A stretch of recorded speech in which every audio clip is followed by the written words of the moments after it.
коммуникативдик ыкмага өтүү. Окутуунун максаты грамматиканы билүү эмес, ойду эркин билдирүү болуп эсептелиш керек. Биз грамматиканы окутканыбыз менен баланы оюн мисалы жазууда балдар абдан кыйналышат. Өзүбүздүн эне тилинде ойлорун эркин кагазга түшүрүп берүүдөн абдан кыйналышат. Бул дегени ошол китеп окубагандыктан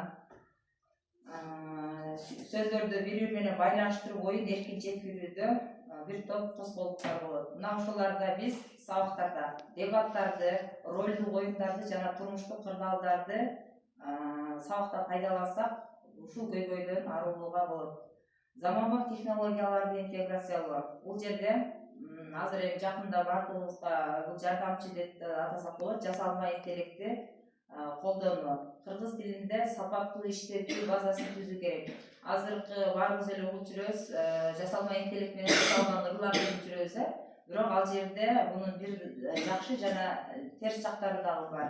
Айрым кыргыз тилиндеги сөздөрдү, тыбыштарды туура эмес айтып, азыр абдан балдар ошол жасалма интеллектке мажа бергендиктен ошону угуп атышпайбы. Чыныгы ырчылардын үнү менен ырдалган ырга караганда жасалма интеллект ырдалган ырды жакшы угуп атышат. Бирок ал жерде айрым сөздөрдү туура эмес айтып атышат.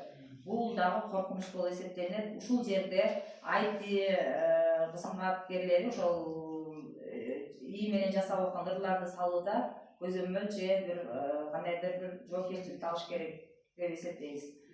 Тил үйрөнүүдөгү оюн түрүндө өткөрүү, бул жогоруда айтылды, мына ушундай ыкмалар болсо жакшы. Кыргыз тилиндеги подкасттар, анимациялык мультфильмдер, ошондой эле YouTube жана башкаларда кыргыз тилиндеги кеңири жаштарга керектүү болгон темада контенттерди тартып, аларды жайылтуу бул мезгилдин талабы болуп жатат. Азыр балдардын көпчүлүгү башка тилдердеги кыска өздөрүнүн ошол каалаган контенттерди тартышат, кыргыз тилинде негедир аз экен. Мына ушуну жайылтып алсак кыргыз тилин дагы окутуу деңгээли көтөрүлүп бир топ жакшы жолго коюлат.